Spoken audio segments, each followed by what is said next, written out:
This is the Team Objection podcast for January 2nd, 2020. That's kind of weird. Welcome to the new decade. It's episode 419. A familiar face is back on the bottom half of your screen or in your ear if you're listening. It's me. It's Shaun. He's back. After being gone for how long? Hey, it's me. Oh, it's Dave. It's me. Me. He had a third kid, and now he's back. 6 weeks ago, and yay, no one cares. You did it. Now, we have too many He's things alive. to talk about because we have to talk about the powder keg that set off everybody in the country. That's not entirely true. There's been certainly some spirited debate about this, but I'm not sure it's been as controversial as some other things. But still, we're going to talk about Star Wars, The Rise of Skywalker, the 9th movie, completing the entire saga until they undo that later. And it's going to be a full-on spoiler review. We're going to talk about not only everything that happens in this movie, but pretty much everything that's happened in the 9 movies to this point. So if you have not seen it yet, get out until you do. Come back when you do. It's Team haven't seen the Objection 9 movies. review. Team I have to Objection. do my own bumpers Okay. now. That's how we're going to start the new year? Yes. All right. I want to see how long it keeps up. I'll do I a think that was bumper it. for each one. It'll be different and unique. That one is Team Objection review. I'm looking forward to seeing what kind of range you have on these. Okay. So we had mentioned at the end of the last year, we took last week off for Christmas. The episode before that talked about our top 5 list. We were still going to do those, but we thought it'd be more timely to review Star Wars while, it's still lingering around in theaters. It'll probably still be there next week if we're being honest, but why not get to Star Wars first? The year and decade aren't going anywhere. They're already over, so we're still going to get to those in subsequent weeks, but this week, Star Wars, major spoilers, your only warning. Let's go. So here's what's hard about Star Wars, this review. A lot? It's really difficult to review this movie because you're reviewing it on its own merits, of course. You're reviewing it as the end of A a trilogy. saga and also of a trilogy. Yeah. And you can't help but review it against what you were expecting / wanting / what it could have done better as well. So there's a lot going into this, and it makes it really hard. At least for me, maybe you guys got it great, but I don't know. It's tough. It's tough because you're right. You're kind of reviewing this as a crescendo of 43 years of movies, basically, of people knowing about it, about cultural relevance. And this is kind of like the end of it, even though it probably won't be. But you know what I mean. well, but that's what's hard is because you can make an argument for all of these. Are you reviewing it as the end of a saga? I mean, kind of, but it was taken over by another company than George Lucas, so like it is canon, but it's also not the original vision. So you can kind of make an argument for both ways, and you can just keep doing that. The fact that there's so much contention around it, I think, makes it really interesting, and it kind of depends on where you fall personally. So I promised Shaun that I had a scalding warm take Yes. via text message. And I'm just going to hit you with it now because it sort it. of fits Shaun's point, and we'll just get it out of the way because it's not really that impressive. Are you ready? Yes. It was impossible for this movie to be well-liked Yeah, because I think with that. of several of the reasons you sort of alluded to already, in addition to the fact that we've seen a director switch twice in just this trilogy, from one to another to it was supposed to be a third, but then back to the first instead. Yeah. And the fact that, unlike the prequels, which had an endpoint in mind and they were building up to it, and you could judge whether or not you liked the prequels based on how well they told that story, we had no defined endpoint to this. There were a lot more disparate outcomes that could happen. As a result, people were much more likely to be upset with what happened. And, on top of that, there was a well-known contingent of people who hated Last Jedi. So if this movie didn't follow through on what Last Jedi started, they were going to be happier, but maybe not happy. If people actually liked Last Jedi, they were going to hate this movie because it was not going to follow through on most of the threads from The Last Jedi. And there are some people who thought Force Awakens was too safe, a New Hope remake, essentially. So they were going to be concerned about the jump from 7 to 8, which took chances, and then maybe playing it safe again with 9, which you could argue this one did.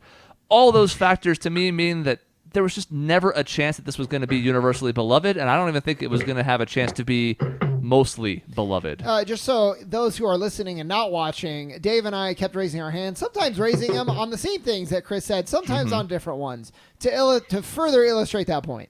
Yeah. So that's my warm take before we start, because we want to talk about all these things and what we liked and didn't like, the execution of them. But when I see all these reactions, I go, yeah, I kind of thought this would happen as soon as The Last Jedi was so polarizing. Well, so you're Disney, and you have an excellent example of a franchise where you have different directors coming in, but you have someone overseeing the vision. Mm-hmm. And how do you not be like, well, that's making $1 billion per movie. Maybe we adopt some of that and use it for this series. And like, that hasn't happened at all. They didn't know, for example, I think this is clear to everyone, that the Emperor was going to be the end game. And that makes it really hard to be a satisfying finale. So would have anything pretty much. I mean, you killed the main bad guy in 2, and I liked 2, so I'm not like jumping on the I hate Ryan Johnson train. No. But something more creative than, well, I guess we have no enemy. Let's hit the well with the Emperor, which could have worked. It could have worked with some buildup. Some explanation, maybe. It was just like, oh, hey, he's alive. Hey, hi, guys. I'm back. If you had maybe the Emperor mentioned in Force Awakens, even if it was like there's a mysterious broadcast, but it can't be the Emperor. He doesn't even have to come back yet, but you've started to allude to things. So this was a question I wanted to ask up front because it is the start of the movie. Yeah. And Shaun, Opening crawl. you're tapped into this more than I think either I or Dave are. But I mean, Dave, if you've heard something, let me know.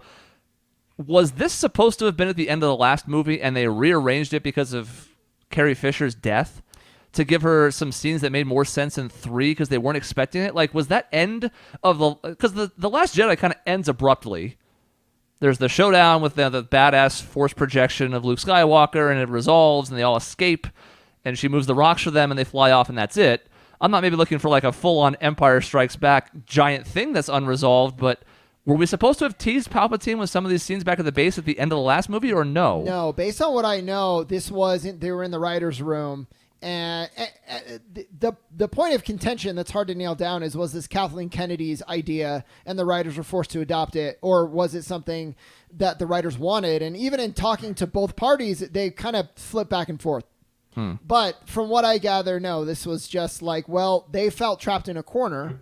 They wanted to keep the story going, but they also wanted to cater to fans clearly. And they thought the Emperor was the way to do that. That bothers me so much, the idea of catering to fans. And I know, like, you make these things for the fans, but I think the things that are most universally revered are the things that you have a vision, you follow through on that vision, and if people don't like some of the things on the journey, hey, you at least complete your vision, which I know I'm contradicting myself when it comes to something like How I Met Your Mother, because... that's what I was thinking. but I get you. Yeah. But the idea in that is you don't change that because the fans said they didn't like it. You change it because the progression of the show changed, and that's why you have to alter your vision as you go, not because of public forcing you to do it. Sure. You know what I mean? Yeah. Yeah. And that's what it feels like they did in this movie completely. Is all they did was said, well, man, everyone hated The Last Jedi so much. We can't make it that Rey's parents are nobodies. Well, I guess now Palpatine had a family. Who the hell knew? Well, and that's the problem is, like, I think... It's really funny because all you heard for years was how much fans hated The Last Jedi. But if you look at polls or you look at a bunch of reviewers, like, most people kind of liked it for the most part. It's just a very vocal minority who are saying it's the worst thing ever. And it wasn't. There was half of the movie was really questionable, but like the half that was there was the most excited I've been in a Star Wars movie in a really, really long time. And that's a problem with this movie was there was nothing as a result that like was really exciting. There's nothing that really kept me on my toes or made me second guess something that I thought that I knew before. I read this article, probably a lot of people have, about like the missed opportunity with Rise of Skywalker that I totally agree with.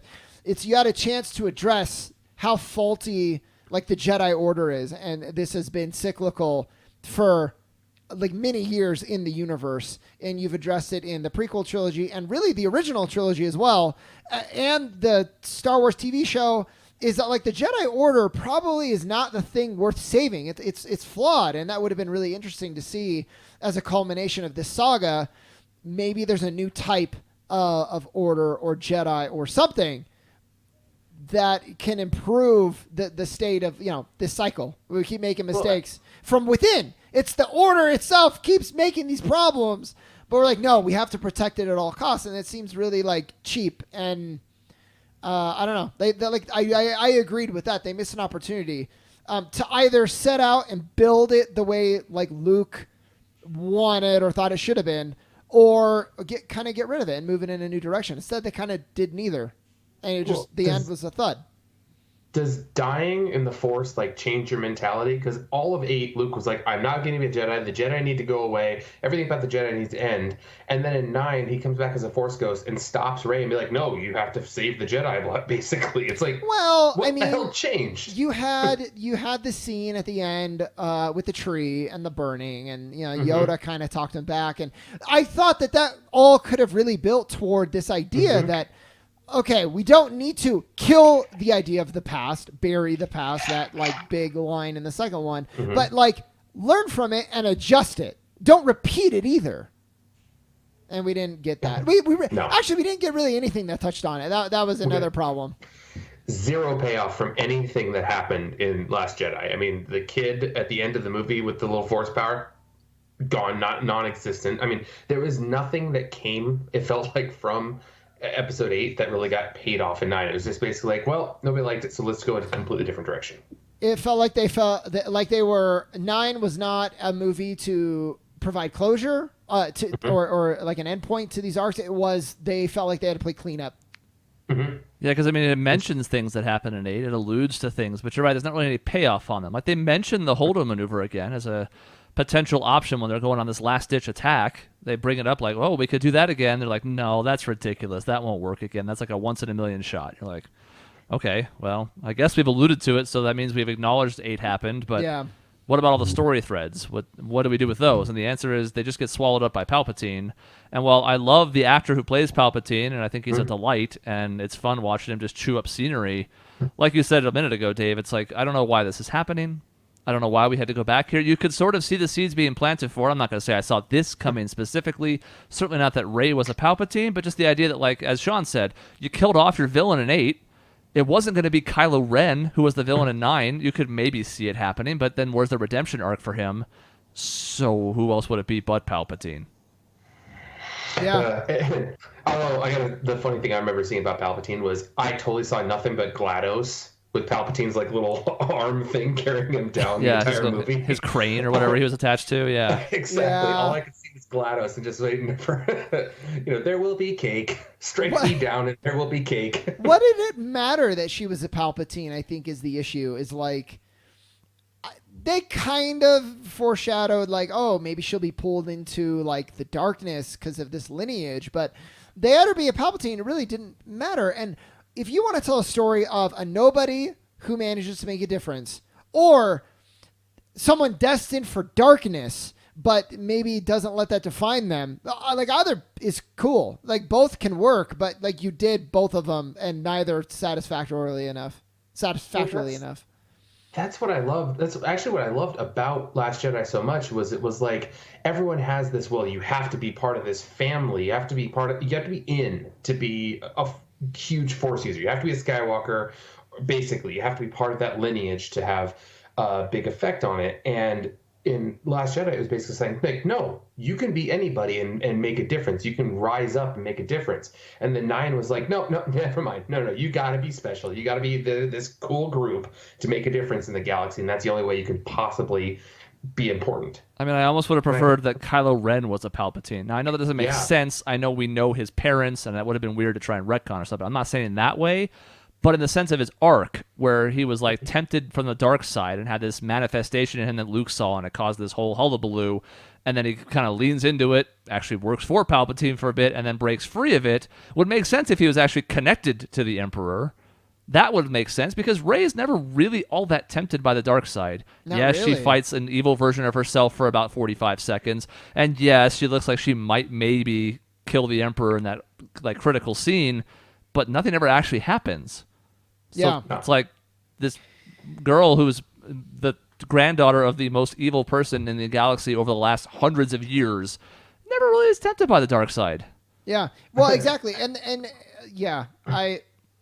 it bothers me. You touched on it, Dave, when you said, so I played that Fallen Jedi game. It's really good. And one of the threads of the game is like finding a new era of like Jedi to start training. And I'm thinking, like, I won't spoil where the game goes, but I'm thinking it doesn't matter because we know the only ones that matter are there at the end. So like trying to save this other generation, like Who cares? They're not Rey. Yeah. They're not either a Palpatine or a Skywalker, so it doesn't matter. Do what you want. Yeah, and yeah, it just there's so much. Yeah, that is the part that just bothers me the most. Other things. The idea of Palpatine just coming up and getting this plan, it's like, oh hey, we have a flotilla of all these ships. They're just like, I've been building for the last 30 years. Has anyone known about this? No, we're cool. Sure, we're just gonna attack the galaxy now. Like, again, no backstory, nothing on this entire movie that tells us.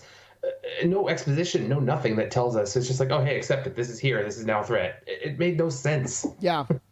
It reminded me of the what is that in Knights of the Old Republic? Is it the Battle Forge? Exactly. That's what Starforge. Starforge, yeah, it could have been And that's cool, exactly but what it that whole game built up to the Starforge. This was like, oh, by the way, we're gonna have a bunch of Star Destroyers, but each one is gonna be a planet killer. And you're like, great, that's because that works so well in the Force Awakens for me. Is to have one. It doesn't kill planets; it kills entire solar systems. And you're like, awesome. That's great. I'm really happy about this. It runs into the same problem a lot of movies do, and we've talked about this before with Marvel movies, with even Star Trek movies, where if you keep raising the stakes to these like gigantic stakes, like this one does, it's like you can't go anywhere else, and then it almost doesn't mean much anymore when stakes are like this high. So it's like, well, I mean, it just doesn't feel real, for lack of a better word. Rian Johnson is the only Star Wars movie in a while, I guess Empire Strikes Back didn't either, but where there was no planet-killing thing in sight. It was all about, like, I mean, a bunch of people died, but, like, that's the stakes that matters. Like, this small force of people who are trying their best and they just are getting decimated. Like, what did you care about more? This, like, 20, I don't remember how many it is. It's less than 100, or the, like, trillions of people who are killed when the planet goes. You care more about the small group. Yeah, we very casually just blow up 5 planets in Force Awakens and really don't linger on it for more than about 10 seconds. J.J. Abrams was like, yeah, I didn't want to linger on it. That would have been too upsetting. And you're like, yeah exactly. Yeah. Because that's the one problem with J.J., right, is that he's good at the fan service side, but not necessarily so good at the emotional heartstrings or the stakes side. And it showed up here in full detail. Yeah, I think the other problem I have with this, too, is in addition to the stakes escalating out of control, the inclusion of Palpatine, yet again, means that we've now had a guy who's basically been pulling the strings for all 9 of these movies. It renders the end of Return of the Jedi effectively moot, because apparently that's part of the plan. Everything's part of the plan now. All the things that happened in all of these movies are apparently part of Palpatine's plan. That still fails. It's worse than it used to be, an argument that I already hated about how omnipotent and all-knowing Palpatine's supposed to be, and he still fails, except now they've extended that failure to the point where he's got Force lightning shooting out, zapping every single ship out of the thousands that are in this conflict, in this strike that's happening outside, and then he can't kill one girl with it. Yeah, it's... And also the idea of that death is meaningless. It's not... It is very clearly, he says, I came back from death, basically. And so it's like, okay, cool. So if you're dead, what does that matter? Yeah, I mean, but he's vaporized now, right? This time. Sure. Clearly, that means he's gone for good. And there are some it's things so in the other, like the expanded universe that's been largely overruled now. But they talk about how the Sith have the power to do stuff like this. And it's something the Jedi wouldn't touch because they feel like it's immoral, stupid, whatever, only a dark side power, whatever. But to see it just kind of casually tossed out here, again, with no tease, no warning in either 7 or 8, so you can't even put it all on Rian, although you have to put some of it on him. That plot development was a 0 out of 5, except when he called back a line from, I think it was Revenge of the Sith, that gave it a 1 for me. Which one was that? When he's talking to Kylo about like how he's back, he's like, the dark side, I don't know, something along the lines of dabbles in what many would consider unnatural. And I was like, I like that. That gets a 1 out of 5 now. So. I think this could have been done well, because I remember hearing, I tried to avoid all spoilers and all trailers before going into this movie because I didn't want to know anything about it. But obviously I couldn't avoid everything. I heard that Palpatine was going to be in it. We just didn't know the extent of what it was going to be. I thought it was going to be like for lack of a better analogy, like kind of like Voldemort in the beginning of the Harry Potter series, where it's kind of like he's just a spirit, he's a whisper, like pulling the strings on another person to try to like help him out and take power type of thing. I thought that would have been kind of a cool way of doing it, where like, hey, Palpatine is just kind of hanging around in an ethereal way, since we've seen that people can come back as Force ghosts. So maybe if it was like he was the one controlling Ben Solo, or he was controlling General Hux, or something along those lines, where he was just more of an ethereal thing, as opposed to no, he's cool, he's actually just hanging out in this cave down there and is going to get a ton of screen time and be like the main guy. I would have so much rather been more of a like ethereal type of thing, I guess, is the way I could have felt like it. I agree, and couldn't there are people who probably argue this, like, couldn't Kylo Ren have just been the villain? Like, even if ultimately at the very end he gets some kind of redemption or something, sure, that's fine. But Vader did. Couldn't he have just been the villain? Like, yeah, I don't know how he's a serious enough threat. Maybe. Like, Finn goes toe to toe with him in 7. Yeah, he's made a laughing stock in 8. And you can argue that maybe he further embraces the dark side, or maybe there's some Palpatine influence there that pushes him further. I'm not saying it's impossible. I can see routes to do it. But as it stood at the end of 8, I could not see a scenario where he was the big bad at the end of the entire Skywalker saga. Yeah. Now, you could have done some legwork to do it, but again, that also would have been rushed, just like this was at the start of the movie, because there just weren't the seeds planted for it prior to now. Maybe you could have the Knights of Ren, like, be like, you know what, actually, we're going to do things our way. Or done anything. At all with the Knights of Ren, really, even a little bit. They stood around a lot. Yeah, they stood around. They had a weak ass kind of fight. It could have been cool. It was kind of cool, but you didn't get to see. So I'm watching Sword Art Online. This is like a really bad example, but boy. And they kind of fridge a woman. Actually, literally, her head gets cut off, and they put it in a frozen block of ice. So I thought that was funny, but they spend 2 episodes just concentrating only on the villains to up like the stakes. You get to see like what they're about, but also like how ruthless they are, how capable they are, how powerful they are. And like when I look at that in Sword Art Online, and then I see like in Star Wars, you had the Knights of Ren only talked about in 3 movies, and then they get wiped out by Kylo. It's like, this was so unsatisfying. It was cooler when it was the guards, the Praetorian guards in the second one. Mm-hmm. Yeah, they were cooler than the Knights of Ren, and that should not have been the case. Let's talk about the fight scene, since we're dancing around the subject Kinda now. Weak. Not very good. No. Not terrible. Fine. But I'm not sure it's because... there's some great set pieces in the Kylo Rey fight, that the full-blown one, not the one where they're like, transmitting their data to each other in different spots, but still affecting each other like they do. But the actual one near the remains of the Death Star with the water everywhere, maybe they couldn't go all out there because there is like really bad conditions and slick stuff. Like, I can understand that, but it felt like a lightsaber battle from the original trilogy. Yeah, without any of the emotion. So like, you can't have both. You got to have emotion or great choreography. Mm-hmm. Because you have plenty of emotion in like Return of the Jedi as Vader's stalking Luke around the Death Star as Palpatine watches, and there's he reveals and he's trying to turn him, and like, so that's tense. The exchanges of lightsabers are but there's so much tension in the scene that it's fine. In Last Jedi, like you just mentioned, the scene with the Red Guard is awesome. There's some cool tag team maneuvers between them. They're actually struggling a bit. Like the choreography is great. This just felt very staid, very safe, very boring.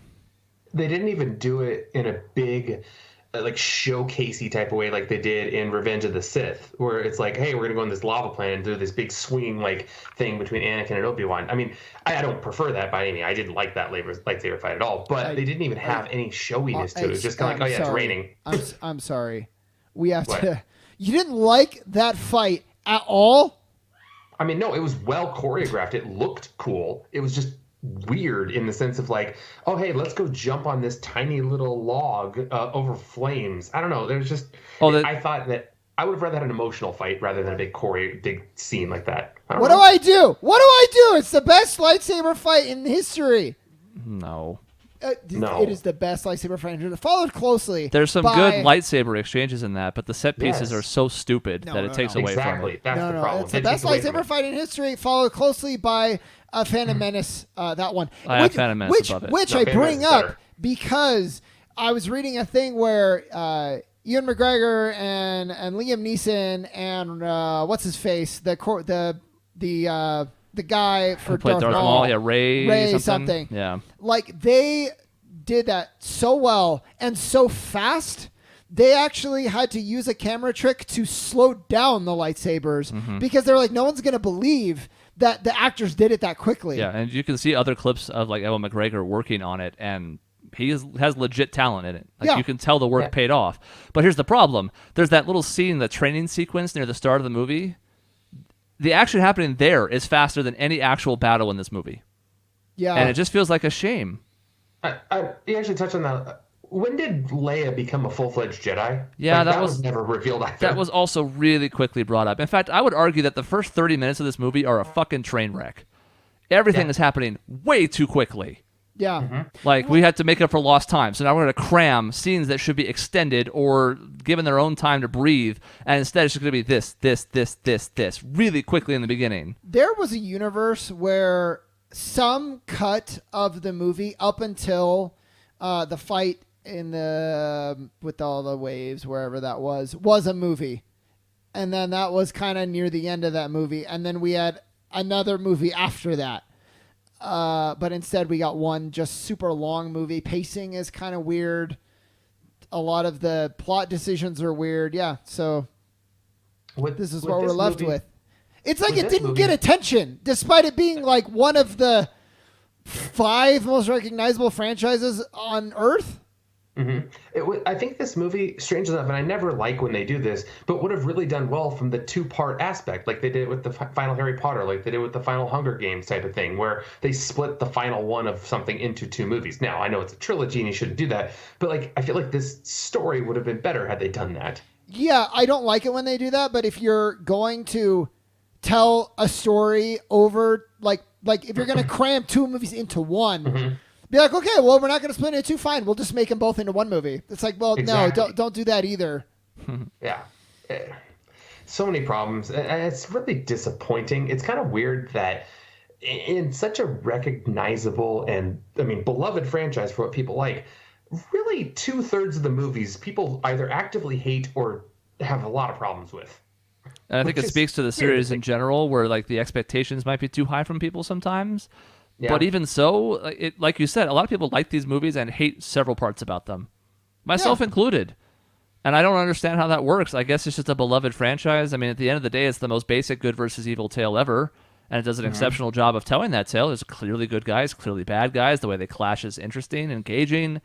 But boy, some of the routes, and you can almost look at every single movie in the franchise and find some pretty glaring flaw with it. That's weird to me.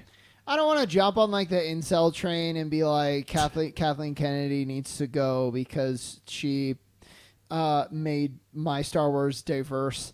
Although it's kind of established that she set out saying I want to achieve this agenda and this agenda with the next Star Wars, and I don't think that's the right way to go about it. But regardless, I'm glad we got diversity. I'm glad we got a female character.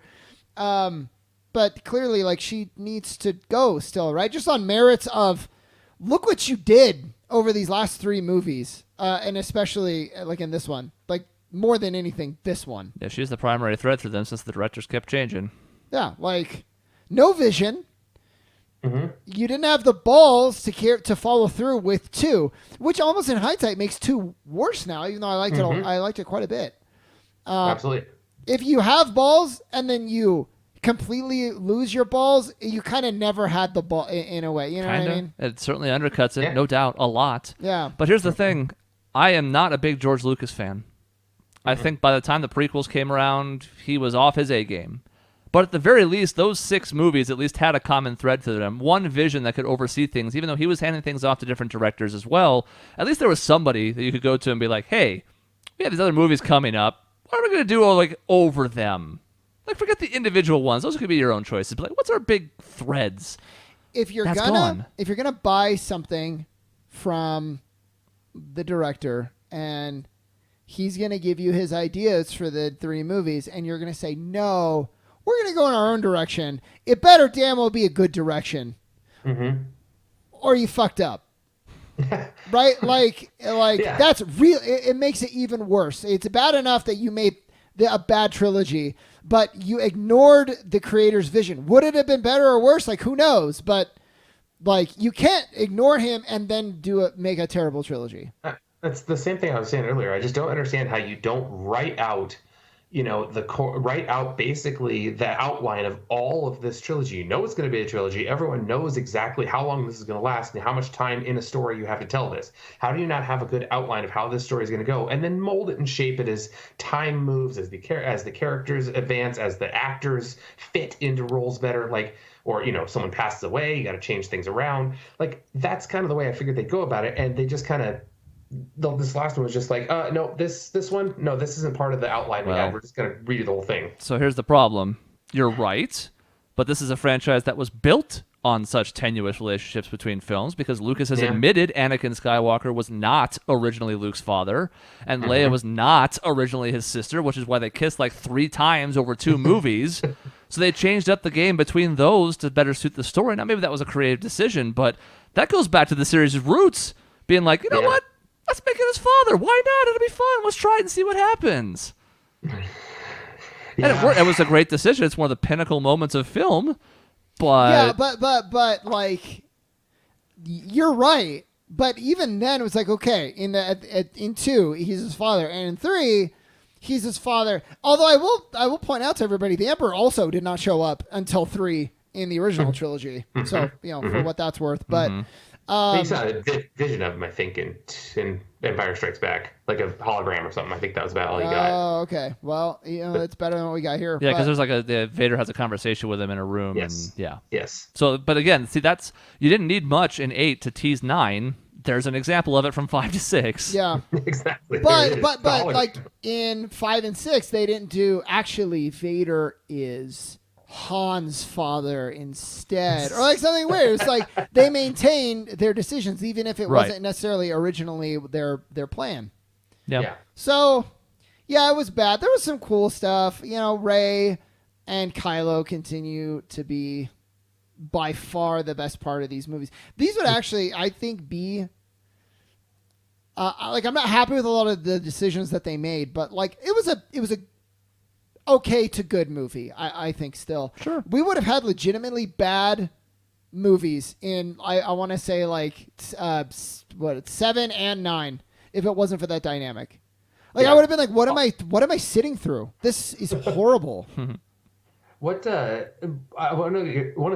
get your guys' opinions on the idea of not only this new force power that we saw in 8 where you can communicate with one another, but now you can literally transport matter throughout the galaxy or to someone else as needed. Like, I really kind of disliked that. I don't mind the idea of talking to each other with these astral projections, but like, here's a lightsaber from, thousands of light years away. Here you go. Yeah, boom. I mean, I guess if you want to argue there's one thing that carries over from Last Jedi to this, it's that, because like Adam Driver ends up looking wet when he's shirtless because he gets some of the spray from the surf when Rey's on Luke Island. So that's something that came back in greater effect than before. But I'm kind of with you where it's like, you guys can affect each other this much, but you also don't know, like, Kylo Ren's looking around the planet for Rey. He can't sense that he's actually on his starship. Yeah. He can't sense that she's not 15 feet away. She's actually a mile away. But you guys can interact with each other and send lightsabers to each other? Like, what? Yeah, it was weird, but I mean, I like it. But it would have been cooler if, again, to go back to an earlier point, like Rey can start doing things differently. She's tapping into new powers because she's a different kind of Jedi. Maybe thanks to some of her time with Luke or whatever. But she's healing things, which you've never seen before, which I liked. I thought that was cool. I didn't mind that. Yeah, and it paid off because they did it early to show she could do it, and then she does it to him, and then he does it to her, sort of. It's also kind of stealing Palpatine's thing, too, but...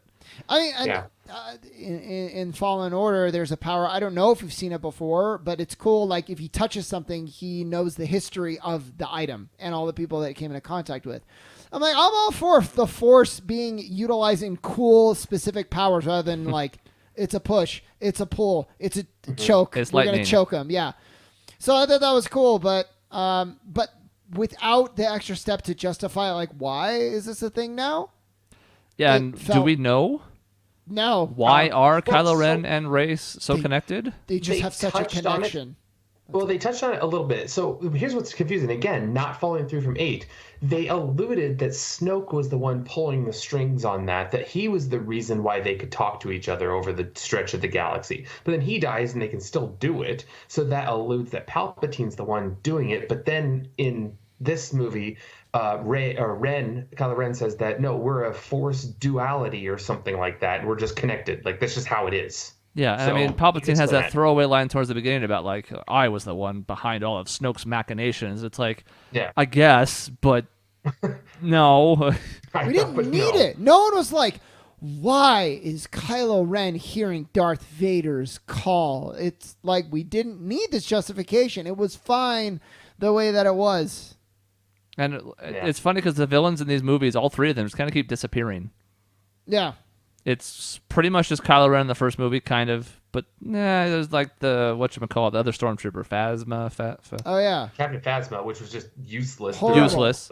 That was Ryan Johnson's fault on that one. That is a knock against him. Yeah, and I'm not going to absolve Ryan Johnson of blame for all this, too, because, yes, I like some of the choices he made, and he did go against type, but he did it so much that it was almost obnoxious. You're like, okay, this is still a Star Wars movie. It is the 8th in the Skywalker saga, so it's fine to put your own spin on it, but maybe just go and blow everything up for the sake of eschewing convention. Maybe keep some threads from before. Maybe not have everything be, whoa, you didn't see that one coming. Yeah, I completely agree. So I think some people were too hard on him originally. Now we're seeing, if anything, he's getting praise after 9, which is fine because he took his lumps and I think he's deserving of some praise. But let's not go overboard either. He's also to blame for some of the issues with this third trilogy. Yeah. Well, and then what annoys me too is like now we're taking a break from Star Wars. Disney's like we need a break and whatever, which like Except The Mandalorian. Yeah, except the Mandalorian. Except Star Wars Resistance. Actually, that's exactly my point. Is like it's not so much a break as you just have made bad things. So it's like I love it when they make a bad movie and then they're like, oh, but the audience, it's like the audience's fault. Yeah. Oh, they're just burned out on Star Wars. Give them a little bit of time. It's like, well, maybe they wouldn't be so burned out if you made a good fucking movie.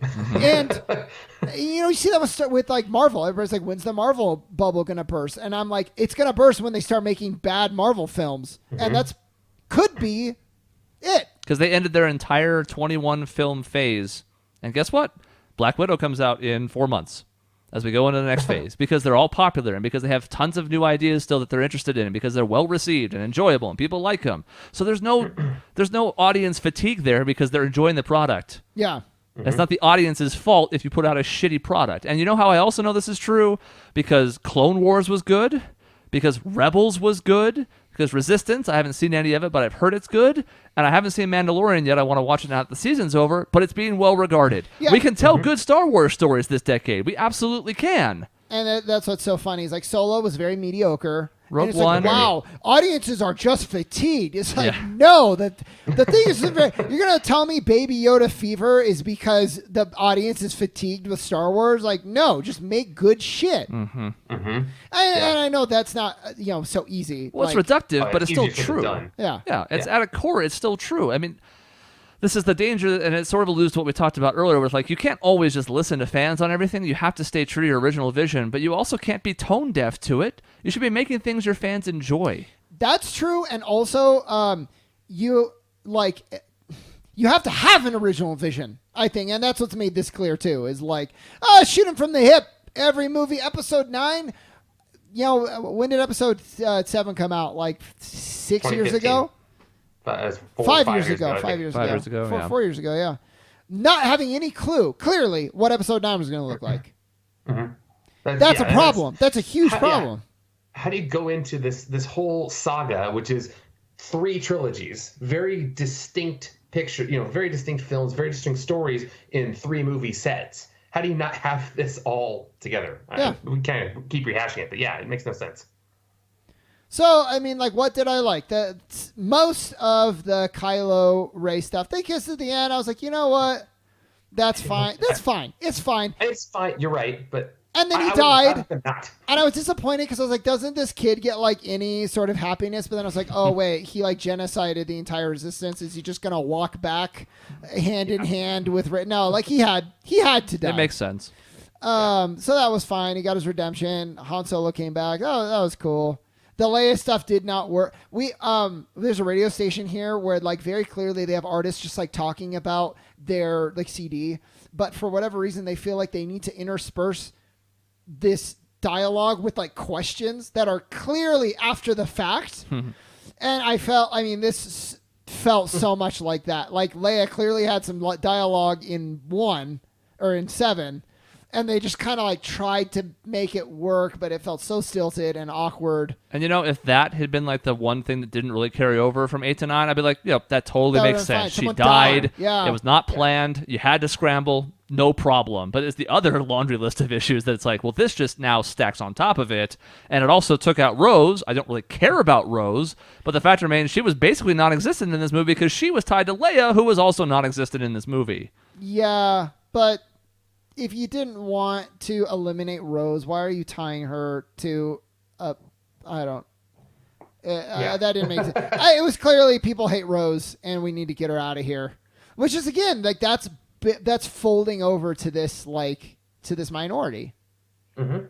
Which is sad. I know it's kind of hindsight is 2020 type of thing, but like I was surprised in The Last Jedi that they didn't just rewrite the movie that when Leia gets sucked out into space, that doesn't kill her. Like, that seemingly would have been a really easy way to be like, all right, she died in real life.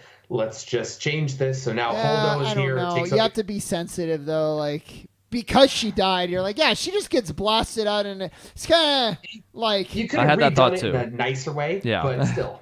I was like, knowing that she had died in real life would have made her dying out there in space and not mysteriously floating back to the ship also feel really bad. I don't know. I feel for them here. I don't know what the solution was. I don't have any suggestions for a good idea for it, so that I don't really hamper them But on. the point you made is like that wasn't at all even the biggest problem with the movie. No, so like, it's who like cares? not even top 5. Couldn't have Rose been in some way rewritten like as Janna, who like, oh good, another new character who's going to be here for 5 seconds, really contribute nothing to the plot. I don't know. I don't even know who Janna is when you said that, so I can't Bounty remember Hunter who that chick, is. right?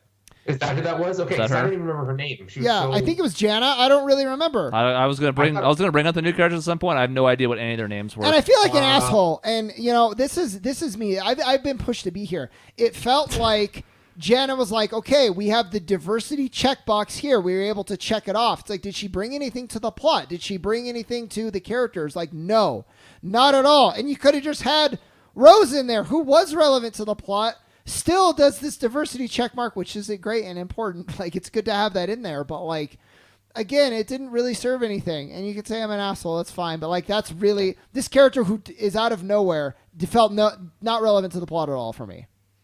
I kind of feel the same way about Rose. In the second one? Yeah, and as a result, I don't really care about what happens to her or her involvement in 9. Now, you can argue, like you are, that she has more of a merit to be there than anybody else because she's at least in the last movie, so at least continue that story. I get that side, but I'm like, I care about Rey, I care about Finn, I care about Poe, and that's about it. Well, and because they did it with what's her Kylo face too. I don't even remember her name. She was kind of cool. She had a cool design. The girl on the planet. Zenny is like hang on, I just looked it up. Yeah, you're right. Zori. She was another one who was there for Zori, 2 I forgot your seconds. name. And maybe her and Janna could have been combined into one character, and that would have been at least more interesting. That's who I thought you were talking about up front. Oh yeah, when you yeah, me too at first. And then at the end, it's like, oh, that planet got destroyed, but don't worry, the 2 characters that you care about are here, so it's all fine. And you're like, no, that's not how that works. 10 billion people died. What was the robot repair guy's name? Babu Freak. Yeah, he was fun. That was fine. Another person who fun. also got off the planet, as you just mentioned, but I was like, great, I'm glad he's alive, or she. I have no idea. Sure. That was maybe my favorite character in the movie. You reminded me of, there was a funny line of C-3PO saying, oh, this is Babu Free. He's my oldest friend, which is like, okay, that's funny. This is the most I've liked 3PO in any of the movies, for the record. That was a good point. But again, the stakes setting up, it's like, oh no, C-3PO is going to lose all his memories because he has this weird thing where he can't translate this thing. Oh, don't worry, R2-D2's got him all backed up. He's fine. He'll forget like a week worth of stuff. No problem. Yeah, it's like, that was so unfortunate why do I care? too. Yeah. Why do I care? I've seen people say that like Rose got the short end of the stick in this movie. I categorically disagree, even though I know people like Rose more than I do. I think Chewbacca got the short end of the stick in this movie as he watches the only other of his closest friends who's still alive die. And you're like, well, Lando's there. I'm like, yeah, him and Lando, I mean, yeah, they know each other. They're fine. But let's not pretend like Chewie and Lando are super close. Yeah. And he just gets, he gets to shoot down one of the jetpack stormtroopers. He gets kidnapped and nobody even notices. Then he's supposed to be dead, but he's not. They mourn him a little bit, don't get me wrong. But then he's captured and gone, and he's dead, and he kind of just follows people around, and he's not even really present for the end of the movie. I want you guys to think about something. Well, while we're talking about short ends of sticks, so in episode 7, you have this really promising new character, really cool. He's a stormtrooper who like abandoned his post, which is like really cool storytelling. You follow him almost like he's arguably the main character of the first one. Definitely, he and Rey, you can definitely even. You can make an argument. Yeah. Then they have him on a completely pointless side quest in 8, which is part of why I don't But like doesn't Rose pay 2. off. I thought it was going to. Yeah, and was he in 9? I don't remember. He's So- present No, a his lot role- more than in 8, but what is he doing? Nothing. He doesn't do anything except screaming at Rey, who keeps Screaming ignoring Rey's him. name. Yeah. Which, by the way, like the whole role of Finn in that, where he got to the wreck of the Death Star, and then Rey is fighting with Kylo Ren, and Finn runs up and goes, "Rey!" And so she has to turn around and look at him. It's like, you just distracted her. She's kind of busy at the moment. Yeah. And Stop what it. are you going to do? Yeah. Okay. Why are you here? Like, you came over just to help and make sure she could find the thing, but in this particular moment, now you've stumbled upon this fight. What are you going to do? You didn't even bring your weapons with you, apparently. Yeah, and like that was a theme that they were building on that also didn't go anywhere. Is like Rey keeps abandoning her friends. Is this going to like come out? Is she going to overcome it, or is it going to either way, or is it going to like have a really bad consequence? And no, she's going to do the X with the sabers and melt the Palpatine, and that's going to be it. It's like, okay, so she didn't really learn anything. No. And if not, then why did we spend this much time establishing that she keeps leaving her friends? Why did we do that? Yeah. I've got no answers to this. Finn could have been so cool, and he just wasn't. He's basically reduced to being Rey's moral compass in this movie. Yeah, he was my favorite character in 7. And John Boyega's awesome. Yeah. Oh yeah, he's a good actor. Seems to be like super huge Star Wars fan. Was thrilled to be in it in the first place, and even though I don't think his character's gotten the best treatment, was still like the main go-to guy for all the press junkets and stuff. Like he was the one. But yeah, you're right. Not great in 8, and maybe even worse in 9 somehow. And then he doesn't even get a full-on hug from Rey at the end. He has to share the hug with Poe. It's like, come on. Like, Yeah. Rey, like obviously Finn was like madly in love with Rey, and it's like, no, just friend hug. No problem. That was the Poe's way in to here keep too. all the shippers happy, because they also had that really, really strong Finn and Poe contingent. I would have been fine with that, actually. But Doesn't. but Poe had a good arc, especially for a guy who was supposed to die at the beginning of 7. Yeah. He actually had like a pretty satisfying. Got kind of derailed in 8, but like redeemed in 9. Yeah. But he's also the character I kind of cared about the least out of the core group. So it's like, okay, great. I'm glad you got him, but like, what about Rey and Finn? And then little things like I'm gonna bury Leia on Tatooine. She has no connection to No, Tatooine none whatsoever. at all. I mean, I guess you can't bury her at her home, but I'm not sure why Tatooine's supposed to be so significant. And like, I don't. There's just. This is partially Ryan's fault too. There just seemed to be very little respect for like the original trio. Like really, they all died alone. For one, you don't always have to like find happiness in like your relationships or whatever. But like all of them, never. At least in the extended universe, they all had like. Well, it was Leia and Han. They actually stayed together in that one. And then Mara Jade was super cool for Luke. We're like, no, he's going to die a bitter old man. And I'm okay with Luke having flaws. I liked his arc kind of in 2. Or 8. Yeah. That was fine. But at the end of the day, Han dies basically for nothing. Luke dies after a cool moment, and it's important to buy them time to escape, but still basically for nothing.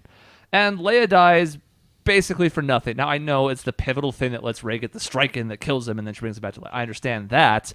But she also dies from what has to be a minimal exertion. Yeah. Like Luke's thing, he's out there basically like having to project himself across the universe through all these laser blasts and stuff and interact with things. So I'm like, okay, that's probably strenuous for an old man. Leia's like, hey, Kylo, Or, well, hey, Ben, Yeah. Hey, don't Ben, do remember, this. I'm your mom. Yeah.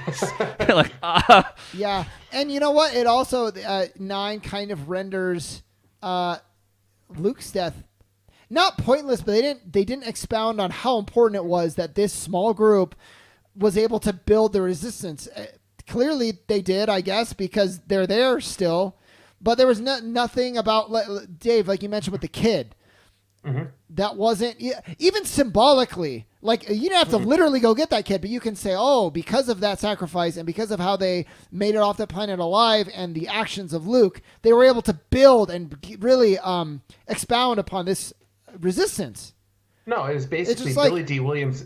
Billy D. Williams is so cool that he can just convince a flotilla of civilians to come out and fight an empire. Like, the that's kind finest of what malt happened. liquor Which in the is, galaxy. again, an issue because that really means that what Luke did didn't really matter all that much. You guys should have just gotten Billy D. Williams from episode 7. Yeah, from Jump. He was out there. He's just doing Lando things. His Yeah. charisma is maxed out. The charisma score. As soon as Han died, you know he would have come back for Leia. Dude, he critted persuasion. It was unbelievable. And like, One thing on that real quick, they could have just even said like worked it into the story a little bit where like people maybe were mumbling about these kids talking about the resistance and like thinking it's cool and like this story spreading amongst the galaxy, which then leads everyone to come help out and attack. yeah, that's exactly what they should have done. Because we know in the 9th movie, the First Order has been going around doing this. They're trying to find more Yes. stormtroopers. They're going out and just taking kids off of planets and being like, cool, you're with us now. And some of those kids, like Finn, have now rebelled because they didn't think it was right and they weren't as indoctrinated. That side has that whole thing played out. So why can't we do that for the good side too? Maybe they can't get together. Maybe their communications are frayed. Maybe it's too difficult. But plant the seeds. Yeah. Yeah. They did in 8, and then it never paid off again. No Yeah. payoff. I mean, honestly, I even thought this after 7 is like, I'm a little sad that this is the direction that we're going. Like, we have this ending in 6, and then it's like, okay, but the First Order's still there. Yeah, and that's never really all that And you're adequately like, explained okay, either. So then what the hell happened, I guys? think there's supposedly some EU stuff that explains how the fall of the Empire, there's other battles that happened like over Jakku, and then Palpatine had this plan in place again. Palpatine had this plan in place to make sure that the Empire didn't continue without him, but then the First Order, It doesn't fly. It's the same problem with Kingdom Hearts. Yeah. If it's not a Yeah. main title and you don't address it for the core of your audience, the majority, the overwhelming majority, it doesn't happen. You can allude to it, you can say it happened off screen, but at the end of the day, if you're going to present this main core experience, just put something about it. Not the whole thing, but put it in the movie. Yeah, Well, like- in weird way, like some of what they did in episode 8 could have been like, well, I don't even know. But you can't have our last exposure to Star Wars being episode 6, where they won and the Empire was dead. To They're gone, the yeah. start of episode 7, First Order is here. They're kind of just as powerful, if not more powerful, actually, than the Empire. It's like, what the hell? Yeah, at what point in the 9 movies are the good guys winning? If you added up Never. all the screen time of the good guys winning in these 9 movies, is it 45 minutes? Basically the end of each trilogy, Yeah, right. kind of, and the 3 doesn't really have a Episode- happy ending. Episode 1, I mean, that's when everything's established in place. The Republic's there, the Jedi are running it. All of episode 1, they're pretty cool. Like, everything seems fine. Yeah, but in episode So- 1, they're fighting an uphill battle against the Trade Federation, and there's Senate meetings that go on for hours on end. They're running from this new second Sith who showed up.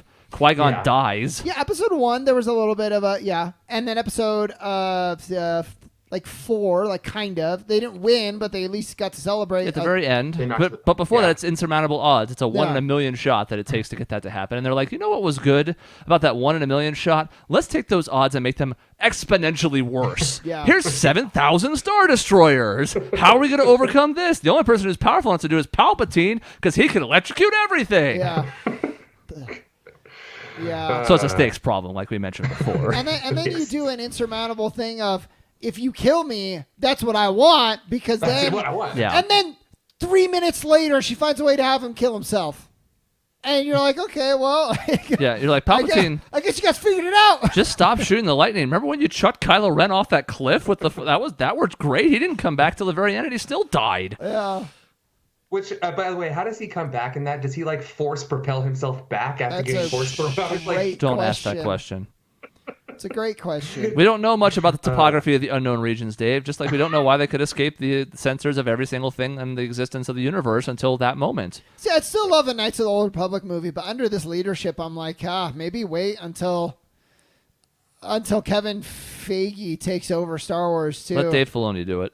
Sure, that would be great. His track record is, other than the movie for the Clone Wars, which is pretty terrible, everything after that is pretty damn good. Whoever's doing Mandalorian, which I know he's part of, he's a director, and I think he's helping oversee the story. Mm-hmm. He's like the liaison between George Lucas and everyone too, which is perfect. Yeah, it gives you just enough of that element of the past, and like, hey George, like, what do you think about this, and how we're gonna play it, and like, how would that fit? And George's like, oh, I like that, but do this maybe, and it works. It's enough George Lucas without being too much. Which is what episode 5 was.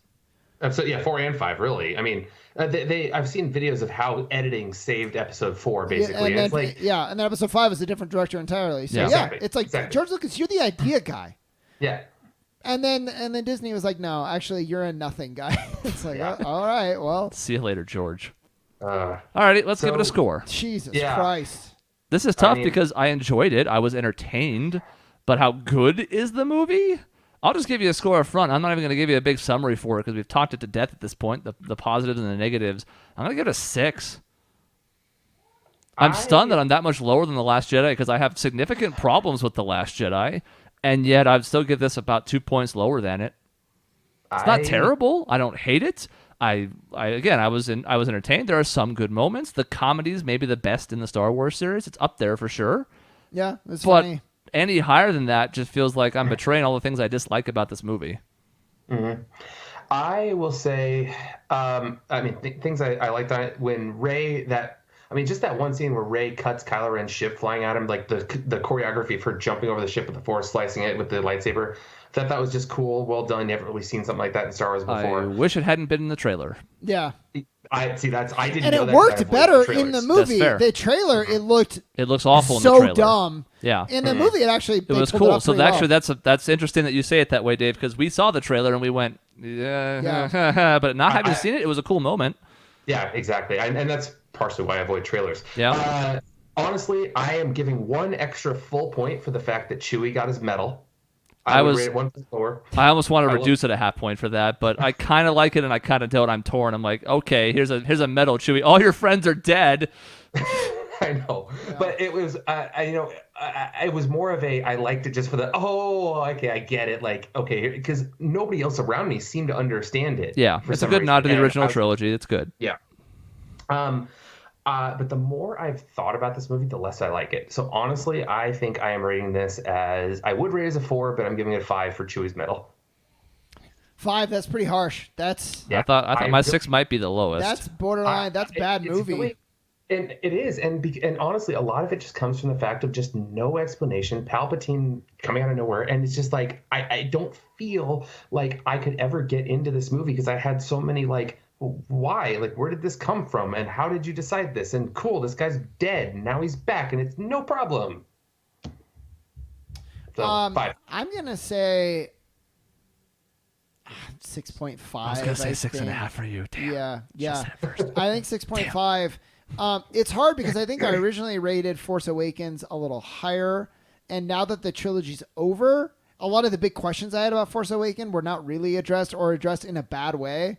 Oh, that girl with the small, the huge eye sockets. Maz Kanata. Oh, cool. She served no purpose at all. She's in all 3 movies, though. That's pretty rare. All that stuff that they were alluding to didn't really go anywhere, and she's around to be to say lines at the end.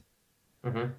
God, when you think about all 3 movies and what actually pays off, like Kylo Ren does, Rey some does, some doesn't, and almost nothing else. I guess Poe at the end kind of gets his moment, and then nothing else does. Yeah. Nothing Finn does, nothing Phasma did, nothing crazy eye chick did. Nothing Hux did. Nope. Nothing Han Solo did. Nothing Leia did, really. Unless Leia's kind of in Poe, but what paid off? Yeah. Nothing. The key maker or whatever the whole quest in 8 was. Oh my God, the code that breaker. didn't pay off at all. Oh it didn't pay off even in that movie. It was already dead on arrival. All these threads that are introduced, and all of them lead to Palpatine or nothing. That's it. So so to your point, I almost want to go back and retroactively give all of these movies less points now. Yeah, exactly. Like, I probably gave Force Awakens like a 7.5. I want to make that a point lower. And I probably gave Last Jedi like a 7 or an 8, somewhere in there. I want to make that lower. Yeah. 'Cause- So I'll say 6.5, and like it, whatever. It's almost a meaningless number. You clearly know that I did not really enjoy this movie all that much. Yeah. I might buy it just like this weird thing to have the whole saga, and like maybe time will be friendly to it somehow. But I feel like that what we're going to look back on this one as is we're going to watch, the original trilogy and like it. It's going to be very similar to like Mass Effect, where 1 and 2, hey, awesome. We really like playing these. 3, yeah, I mean, I played it. I'm never going to touch it again. I'm not going to go back and watch 9 again much. Well, I actually love 3 after going back know. and playing it again. So, but I don't see that happening with 9. If anything, Yeah. I think the problems are going to be more pronounced. But we'll see. So does that mean the new trilogy is Andromeda? Oh, I mean, No. it's got a lot Is of this how the problems. metaphor's going? Yeah. So It's got a lot of problems. No, it's not as bad as Andromeda. you know what I wish? I'm going to sound like that horrible fan base and be like, you can't do it anymore. It's over because the original 3 are fucking dead in real. Well, one of them's dead and the other 2 are getting real up there. Harrison Ford, good for you for still acting, but you are an old man now. I did like the cameo. I did. So did Yeah. I. So did I, I for didn't sure. know about it. Didn't I didn't either. know about it. If anyone else did. I didn't Avoided either, that one. actually. Yeah. Surprisingly, I did not know. I want to say something nice about this. It seems weird not to talk about more positives when we all give it at least a 5 or a 6, but the fact remains it's entertaining. It's just we don't like the direction. Yeah. And so... Yeah, But, like you said, though, they're all... I almost want them to redo the sequel trilogy and like make a version that's like more in George Lucas's vision. We're never gonna get that now, but like, Nope. Not with those actors. And while I didn't mind, I don't remember the guy who played Solo, but in the I remember reboot. everything. oh yeah, You know who I'm talking about. Like, Yeah. while I didn't mind that casting, I don't need to see those characters with different. Like, same with Donald Glover as Lando. Like, he's fine, but I don't want different people in these roles. No, I'm almost like tell a different sequel story, and maybe you do. You focus on the kids. It's never going to happen, but if you were to do it, maybe you do focus on George Lucas's vision of the direct descendants of the Skywalkers and the Solos and all them. But whatever. I want them to do. That's how dissatisfied, I guess, is the point I'm trying to make. Is like now that it's over, I wish they'd go back and redo it. And amazingly, with as bad as episode 1 and 2 are, a little bit better in hindsight, but still. I wasn't like, man, they need to go back and redo those 3. And I feel that way on this one. So If you really want to boil it down, at the end of the day, everything all the characters in 1 through 6 did was meaningless because it took Palpatine's granddaughter to stop him. And everything they did failed. Luke failed. Obi-Wan failed. Darth Vader failed. Everyone failed at the end of the day because Palpatine came back in 9 and was killed by his granddaughter. which could have been fine in a way. With the proper build. If you had addressed that in Yeah. 9 by saying, there's almost something about trying to restore this archaic Jedi order where we insist people don't feel anything or have any sort of attachment to things. Mm-hmm. It's almost like that's flawed, but like they don't do that at all. No. Nope. If anything, the movie ends and you get the feeling of like, now I'm gonna rebuild the Jedi Order, and you're like, man, no, Come that's along with me. that's I'm gonna hang out terrible. this crap planet.